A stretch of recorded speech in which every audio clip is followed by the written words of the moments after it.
ओम शांति। आज की मुरली है 12/11/52 की रिवाइज कोर्स। भविष्य विश्व राज्य का आधार है संगम युग का स्वराज। मतलब जो संगम युग में अपने खुद पे राज करेगा वही भविष्य में विश्व पे राज करेगा, यानी सतयुग में। आज विश्व रचयिता बाप दादा अपने सर्व स्वराज अधिकारी बच्चों को देख रहे हैं। इस वर्तमान संगम युग के स्वराज अधिकारी और भविष्य में विश्व राज अधिकारी बनते हो। क्यों? कि स्वराज से ही विश्व के राज्य का अधिकार प्राप्त करते हो। तो आज जो स्वराज अधिकारी बनेगा वही विश्व का अधिकारी बनेगा, क्योंकि जब तक खुद पे कंट्रोल नहीं है, जब तक दूसरे पे क्या कंट्रोल करेंगे। इस समय के स्वराज की प्राप्ति का अनुभव भविष्य विश्व के राज्य से भी अति श्रेष्ठ अनुभव है। सारे ड्रामा के अंदर राज्य अधिकारी राज्य करते आते हैं। सबसे श्रेष्ठ पहला है स्वराज्य, जिसके आधार से आप स्वराज्य अधिकारी आत्माएं अनेक जन्म सतयुग त्रेता तक विश्व राज्य अधिकारी बनते हो। पहला है स्वराज्य, फिर है आधा कल्प विश्व राज्य अधिकार, और द्वापर से राज्य होता तो है लेकिन विश्व राज्य नहीं, स्टेट के राजाएं बनते हैं। सारे विश्व पर एक ही राज्य है, वह सिर्फ सतयुग में ही होता है। 2-3 प्रकार के राज्य सुनाए। राज्य अर्थात सर्वाधिकार की प्राप्ति, सतयुग त्रेता की राजनीति, द्वापर की राजनीति और संगम युग की स्वराज नीति, तीनों को अच्छी रीति से जानने वाले हो। संगम युग की राजनीति अर्थात हर ब्राह्मण आत्मा स्व का राज्य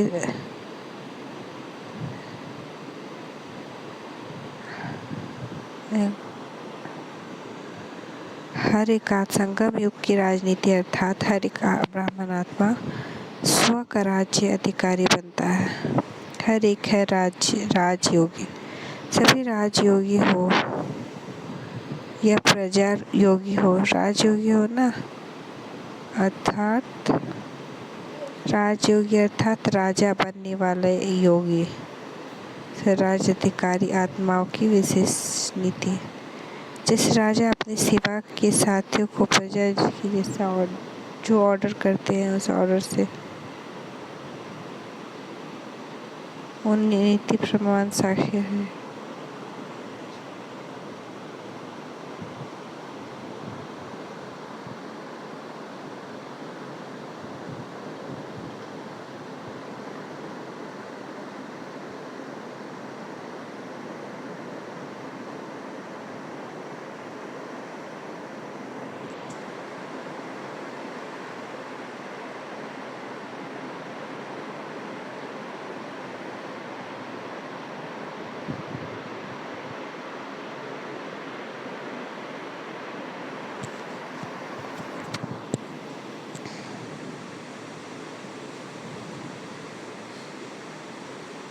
स्वराज अधिकारी आत्माओं की विशेष नीति है। जैसा राजा अपनी सेवा के साथियों को, प्रजा को जैसा जो ऑर्डर करते हैं उस ऑर्डर से उसी नीति प्रमाण साथी व प्रजा कार्य करती है। ऐसे स्वराज्य अधिकारी आत्माएं अपनी योग की शक्ति द्वारा हर कर्मेंद्रिय को जैसे ऑर्डर करते हैं कि वैसे हर कर्मेंद्रिय आपके ऑर्डर के अंदर चलती है, पर ना फिर बस शरीर की कर्मेंद्रिय, लेकिन मन की मन बुद्धि संस्कार भी आप राज्य अधिकारी आत्मा के डायरेक्शन प्रमाण चलते हैं।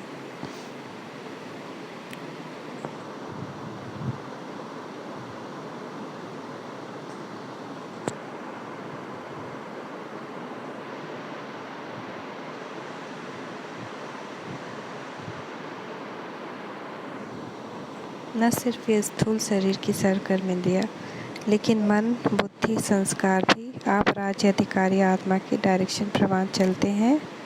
जब चाहो जैसा चाहो वैसे मन अर्थात संकल्प शक्ति को वहाँ स्थिर कर सकते हो।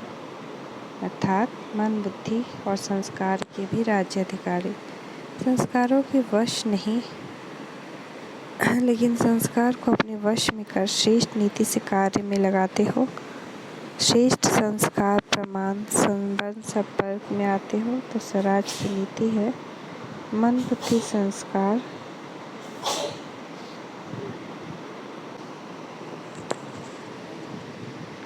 मन, बुद्धि, संस्कार और सर्व कर्मेंद्रिय पर स्व अर्थात आत्मा का अधिकार। अगर कोई कर्मेंद्रिय कभी धोखा दे रही है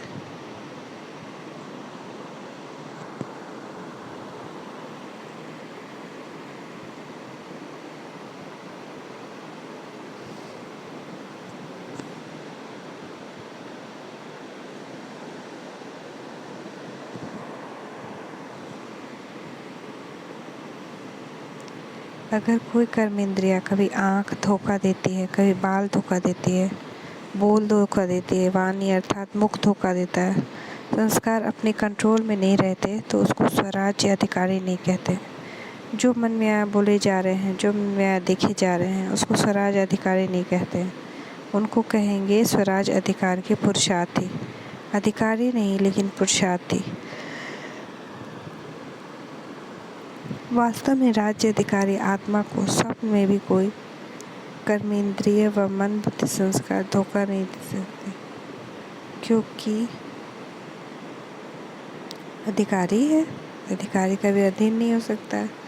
अधीन है तो अधिकारी बनने की फुर्सत से क्योंकि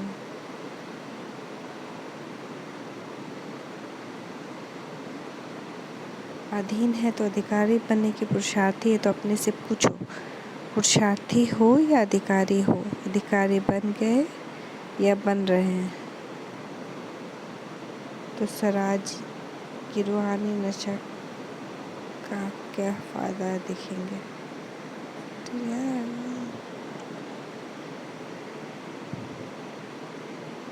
तो स्वराज का रूहानी नशा क्या अनुभव कराता है? क्या बन जाते हो? बेफिक्र बादशाह, बेगमपुर का बादशाह। सबसे बड़े ते बड़ा बादशाह है बेफिक्र बादशाह। सबसे बड़े ते बड़ा राज्य है बेगमपुर का राज्य। बेगमपुर के राज्य अधिकारी के आगे या विश्व की आत्मा कुछ भी नहीं है। ये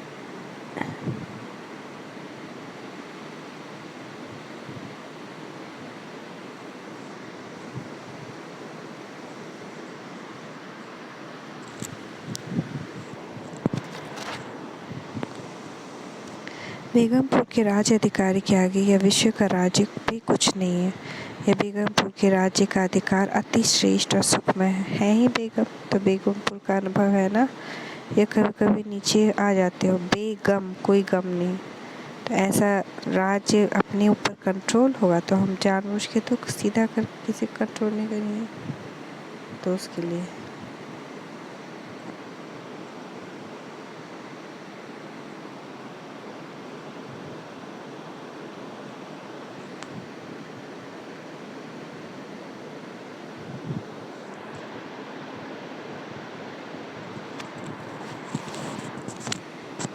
सदा इसी रूहानी नशे में बेगमपुर के बादशाह है। इस अधिकार में रहो, नीचे नहीं आओ। देखो आजकल के राज्य में भी अगर कोई कुर्सी पर है तो उसका अधिकार है, और कल कुर्सी से उतर जाता है तो उसका अधिकार रहता है, साधारण बन जाता है ना। तो आप भी स्वराज अधिकार के नशे में रहते हो। अकाल तक में नशीन है।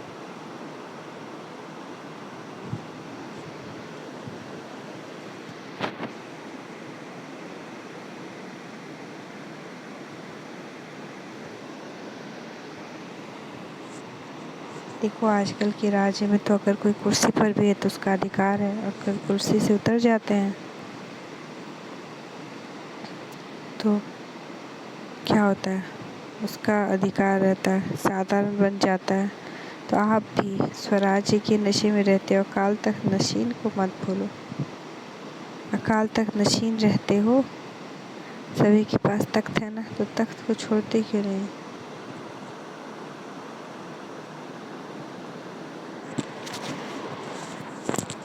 अकाल तक नशीन रहते हो। सभी के पास तख्त है ना, तो तख्त को छोड़ते क्यों? सदा तक नशीन रहो, रूहानी नशे में रहो। ओम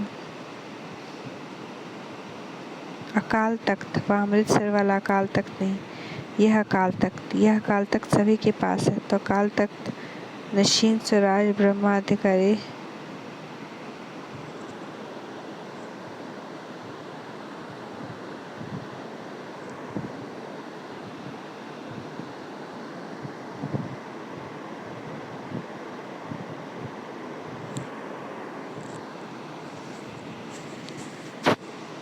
बाप ने हर ब्राह्मण बच्चे को तख्त नशीन राजा बना दिया है ना। सारे सृष्टि चक्र के अंदर कोई ऐसा बाप होगा जिसके अनेक सब राजा बच्चे हों? लक्ष्मी नारायण भी ऐसा नहीं बन सकते। ये परमात्मा प्यार ही कहते हैं कि मेरे बच्चे राजा बच्चे हैं। दुनिया में कह देते कि ये राजा बच्चा है।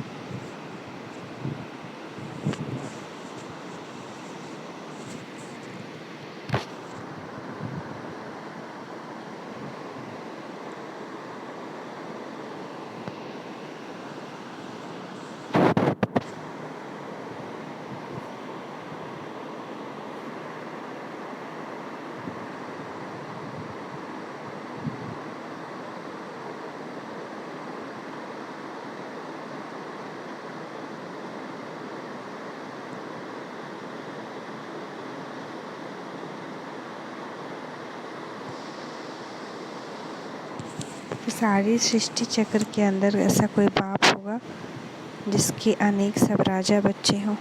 तो बीच बीच में आप सूक्ष्म लोक में चले जाएं और बाप दादा को सामने देखें मुरली सुनाते हुए। लक्ष्मी नारायण भी ऐसे नहीं बन सकते।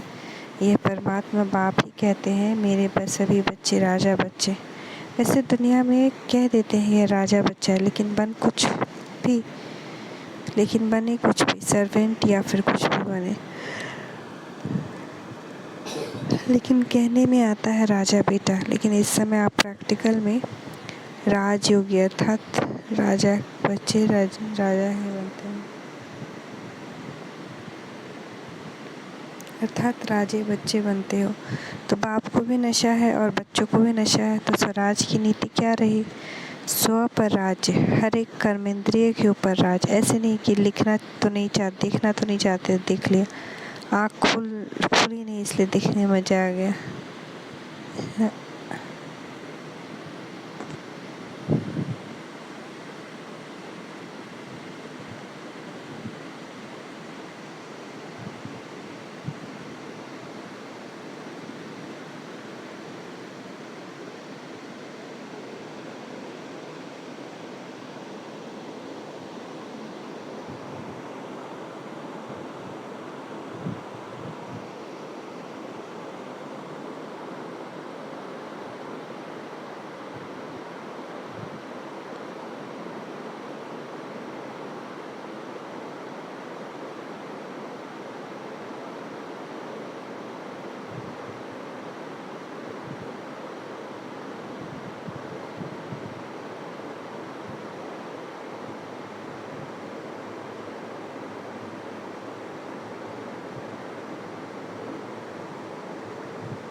स्व पर राज्य, हर कर्मेंद्रिय के ऊपर अधिकार हो। ऐसे नहीं देखना तो नहीं चाहते थे, लेकिन देख लिया। आँख खुली थी ना इसलिए देखने में आ गया। कान को दरवाज़ा नहीं है इसलिए कान में बात पड़ गई। लेकिन दो कान है ना, तो अगर एक बात सुन ली तो निकालने का रास्ता है। इसलिए इस भारत में ही विशेष यह चित्र बापू की याद में बना हुआ। पुराण देखो, पुराण सोचो, बुरा ना बोलो। ये तीनों दिखाते हैं, आप चार दिखाते हो, बुरा सोचो भी नहीं। लेकिन क्योंकि पहले सोचना होता है, फिर बोलना होता है, फिर देखना होता है। इसलिए कंट्रोलिंग पावर, रूलिंग पावर रखो। राजा अर्थात रूलिंग पावर, राजा हो और रूलिंग पावर ही ना हो तो कौन राजा मानेगा। तो स्वराज अर्थात रूलिंग पावर, कंट्रोलिंग पावर। बाप दादा ने पहले भी सुना है कि कई बच्चे पढ़ने में बहुत होशियार होते हैं, कोई भी गलती होती है तो नीति प्रमाण नहीं है तो समझते हैं कि यह नहीं करना चाहिए, सत्य नहीं, यथार्थ नहीं है, अयथार्थ है, व्यर्थ है, लेकिन समझते हुए भी फिर भी करते रहते हैं या कर लेते हैं। तो इसको क्या कहें, कौन सी पावर की कमी है? कंट्रोलिंग पावर नहीं। जैसे आजकल कार चलाते हैं, देख भी रहे हैं कि एक्सीडेंट होने की संभावना है, ब्रेक लगाने की कोशिश करते हैं लेकिन ब्रेक लगे ही नहीं तो ज़रूर एक्सीडेंट होगा ना। ब्रेक है लेकिन पावरफुल नहीं, और यहाँ के बजाय वहाँ लग गई तो क्या होगा? इतना समय तो परवश होगा ना, चाहते हुए भी नहीं कर पाते, ब्रेक लगा नहीं सकते या ब्रेक पावरफुल ना होने के कारण।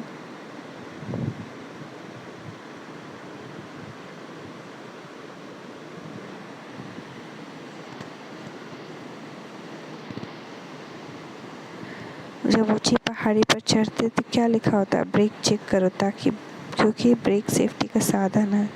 तो कंट्रोलिंग पावर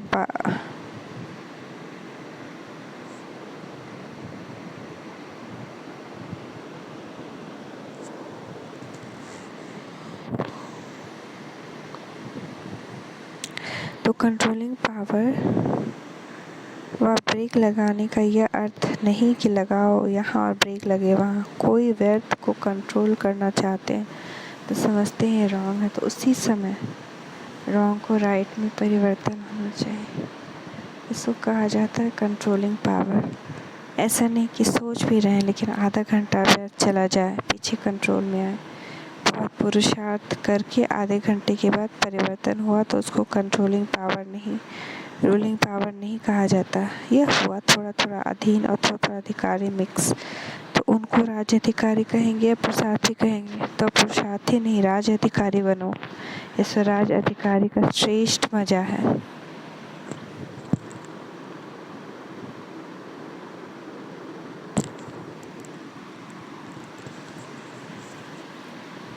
स्वराज अधिकारी अर्थात सदा मौज ही मौज में रहना। मौज में रहने वाला कभी किसी बात पे मूंझता नहीं। अगर मूंझते हैं तो मौज नहीं, तो संगम युग पर मौज ही मौज है ना, या कभी कभी मौज है। शक्तियों को, पांडवों को मौज है ना। तो समझा स्वराज्य की नीति क्या है और विश्व राज्य की नीति क्या है। चाहे प्रजा है, चाहे रॉयल फैमिली है, लेकिन प्रजा प्रजा नहीं, प्रजा भी एक परिवार है। परिवार की नीति यह है कि सतयुग त्रेता की राजनीति, राजा कहलाते हैं तो, लेकिन राजा होते भी परम प्रिय पिता का स्वरूप है। परिवार की विधि से राजनीति चलती है। चाहे राज्य कारोबार भिन्न भिन्न हाथों में होगी, लेकिन परिवार के स्नेह की विधि से कारोबार होगी। ऐसे नहीं कि राजा के पास बहुत धन दौलत हो और प्रजा में कोई को खाने पीने के लिए भी नहीं हो। तो अपर कलयुग में राजधानी में लॉ एंड ऑर्डर्स चलती है,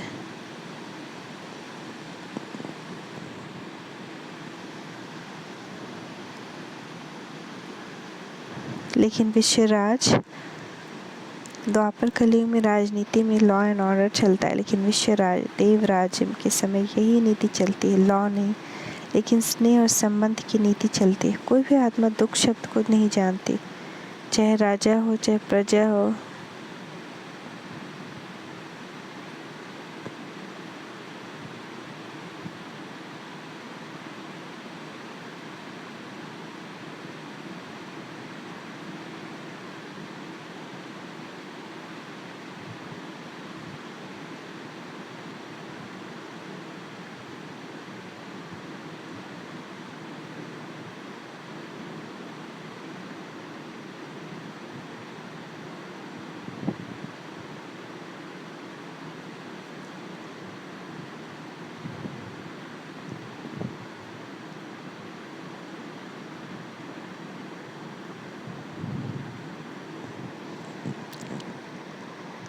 कोई भी आत्मा दुख शब्द को नहीं जानती, चाहे राजा हो चाहे प्रजा हो, लेकिन दुख अशांति का नाम निशान नहीं। दुख क्या चीज़ होती है इसका ज्ञान, उसका अज्ञान है, ज्ञान ही नहीं है। जैसे इस समय स्वराज के समय भी आपको बाप दादा किस नीति से चलाते, स्नेह और श्रीमत। श्रीमत पर चलते रहते भी तो कोई भी शब्द ऑर्डर करने की आवश्यकता नहीं। अनीति को भूल जाते हैं तो स्वयं स्वयं को कलयुग की नीति में चलाते हैं। तो विश्व के राज्य की नीति भी बहुत प्यारी है। ये अनेक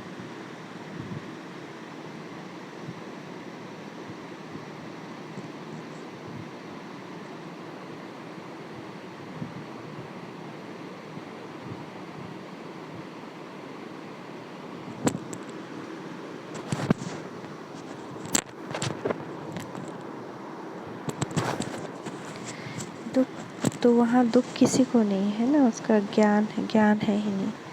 और इस समय क्या है,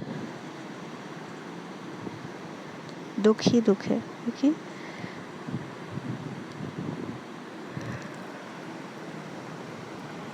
सुबह भगवान को याद करते हैं और शाम में गलत काम करने चले जाते हैं। तो जैसे इस समय स्वराज के समय आप किस स्नेह श्रीमत पर चलते रहते, कोई भी सख्त ऑर्डर करने की आवश्यकता नहीं। अगर नीति को भूलते हैं तो स्वयं बाबा की करी हुई दुनिया में भूलते हैं।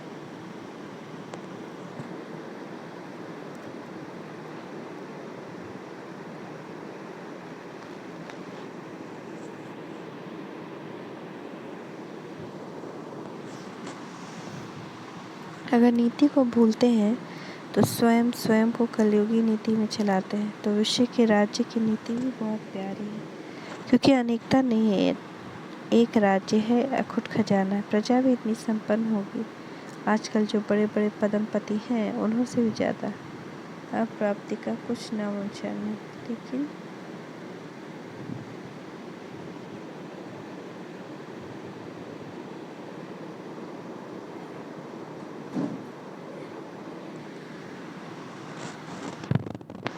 तो प्रजा भी इतनी संपन्न होगी, आजकल जो इतने बड़े पदमपति हैं उन्हों से भी ज़्यादा। अप्राप्ति का नाम निशान नहीं, लेकिन इसका अधिक आधार क्या है, कैसे हो पाएगा स्वराज्य से। इस समय संपन्न बनते हो, इसलिए परमात्मा संपत्ति की संपन्नता सतयुग त्रेता के अनेक जन प्राप्त होते हैं। इसलिए कहा है नंबर 1 राज्य है स्वराज्य, फिर है विश्वराज और तीसरा है द्वापर कलयुग का अलग अलग स्टेट का राज्य। इस राज्य को तो अच्छी तरह जानते हो ना, वर्णन करने की आवश्यकता नहीं। तो सदा किस नसीब में रहना है।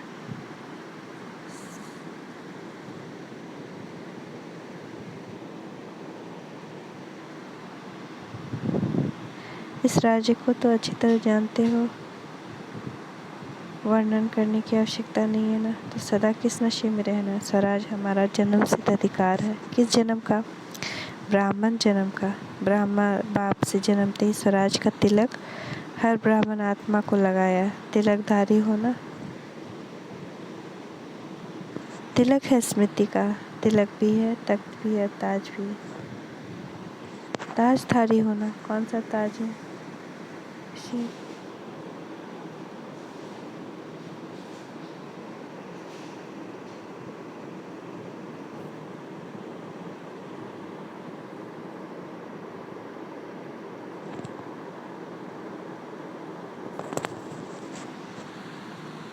तिलक भी है, तख्त भी है, ताज भी है। ताजधारी होना, कौन सा ताज है, विश्व कल्याण का ताज। विश्व कल्याणकारी होना, प्योरिटी का ताज और विश्व कल्याण का ताज डबल ताज है। प्योरिटी का ताज है लाइट का ताज, और विश्व कल्याण का ताज है सेवा का ताज।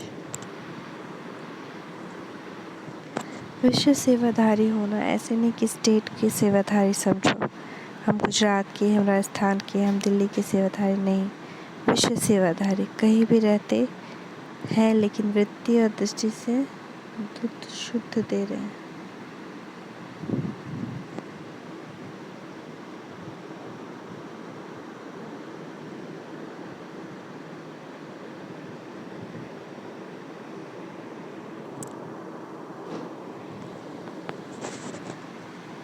तो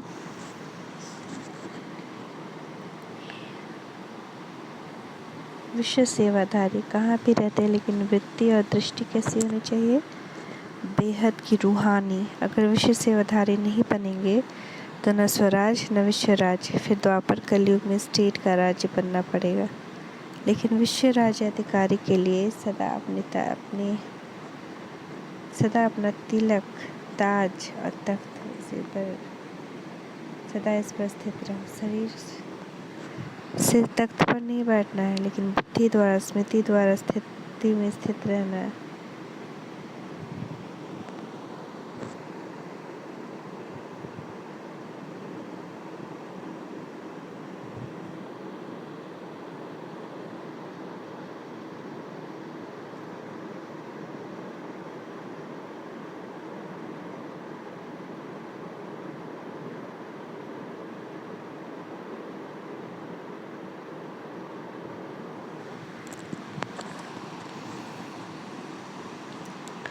स्थिति में स्थित होना, यही तख्त पर बैठना जो सदा बैठ सकता है। शरीर से तो कितने घंटे बैठेंगे, थक जाएंगे ना। लेकिन बुद्धि द्वारा स्थिति में स्थित रहना है, यह है तख्त नशीन होना। यह तो सहज है ना। स्वपुरुषार्थ नशे के निरंतर स्थित रहो।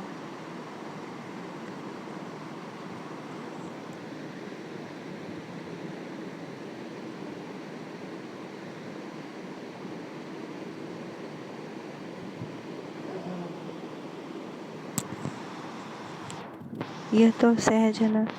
तो स्वराज के नशे में निरंतर स्थित रहो। समझा? क्या करना है? पुरुषार्थ ही नहीं, लेकिन अधिकारी बनना। सभी ने मिलन बनाया ना। सभी भाग भाग कर आते हैं परमात्मा मिलन का मेला बनाने के लिए। तो मिलन में के मेले में आए हो ना।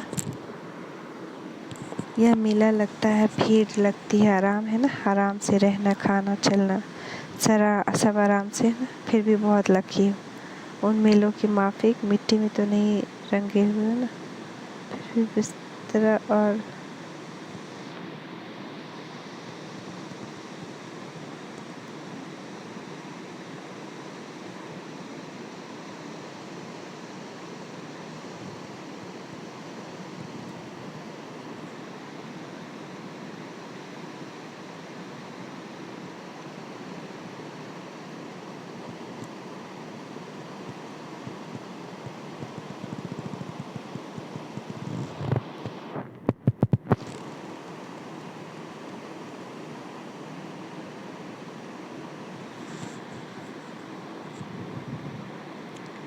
उन मेलों की माफिक मिट्टी में तो नहीं रहे हुए हो ना। फिर भी बिस्तर खटिया तो मिली हुई है ना। वहाँ मेले में तो नहाओ तो भी मिट्टी रहो, रहो तो भी मिट्टी रहो।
तो बाबा बोल रहे हैं उन मेलों में माफिक मिट्टी तो नहीं है, बिस्तरा भी खटिया भी मिली हुई है। वहाँ मेले में नहाओ तो भी बिस्तरा, मिट्टी में रहो तो मिट्टी खाओ, खाओ तो मिट्टी के साथ में आएगा। यहाँ बच्चे आते हैं अपने घर में, नशे से आते हैं, बाप भी खुश, बच्चे भी खुश। हॉल के पीछे बैठने वाले सबसे आगे हो, क्योंकि बाप दादा की पहली नज़र लाश तक जाती है।